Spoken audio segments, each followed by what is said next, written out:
بکنیم بعد همونجا که میگه گفتگو کنیم ইরানের president Masud Pezeshkian যুক্তরাষ্ট্রকে ভুয়া কূটনৈতিক প্রয়াসের অভিযোগ করেছেন, যা তার সরকারকে দুর্বল করার প্রচেষ্টা হিসেবে দেখছেন। ইরানি বিপ্লবের 46তম বার্ষিকী উপলক্ষে তেহরানে এক সমাবেশে ভাষণ দেওয়ার সময় পেজেশকিয়ান এই কথা বলেন এবং তিনি বলেন যুক্তরাষ্ট্রের প্রেসিডেন্ট ডোনাল্ড ট্রাম্প ইরানকে নতজানু করতে চাচ্ছেন। ইরান হতাশা প্রকাশ করেছে ট্রাম্পের প্রতি। এই পদক্ষেপ ইরানের তেল রপ্তানি ও পারমাণবিক কার্যক্রম নিষ্ক্রিয় করার লক্ষ্য নিয়েই করা হয়েছে। ট্রাম্প ইরানের পারমাণবিক কর্মসূচি নিয়ে একটি চুক্তিতে পৌঁছানোর আগ্রহ প্রকাশ করেছেন।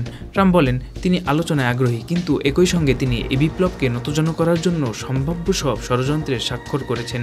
তেহরানের আজাদি স্কয়ারে ভাষণ দেওয়ার সময় পেজেশকিয়ান বলেন, যেখানে তিনি এই মাসের শুরুতেই যুক্তরাষ্ট্রের নিষেধাজ্ঞা পূর্ণবহলের প্রসঙ্গ উল্লেখ করেন, তিনি সংলাপের জন্য প্রস্তুত থাকার দাবিও করেন। এবছর ট্রাম্পের নিষেধাজ্ঞা ঘোষণার পর ইরানি কর্মকর্তারা নাগরিকদের বিপুল সংখ্যায় উদযাপনে অংশ নিতে উৎসাহিত করেন। সোমবার দক্ষিণের বান্দর আব্বাস থেকে উত্তরের রাশদ পর্যন্ত বড় শহরগুলোর রাস্তায় শত শত হাজার মানুষ নেমে আসে। অনেকে যুক্তরাষ্ট্র ও ইসরায়েলের বিরুদ্ধে স্লোগান দেন এবং সর্বোচ্চ নেতা আয়াতুল্লাহ আলী খামেনি ও ইরানের পতাকার ছবিও বহন করেন। এছাড়া আমেরিকার পতাকাও পুড়িয়ে ফেলা হয়।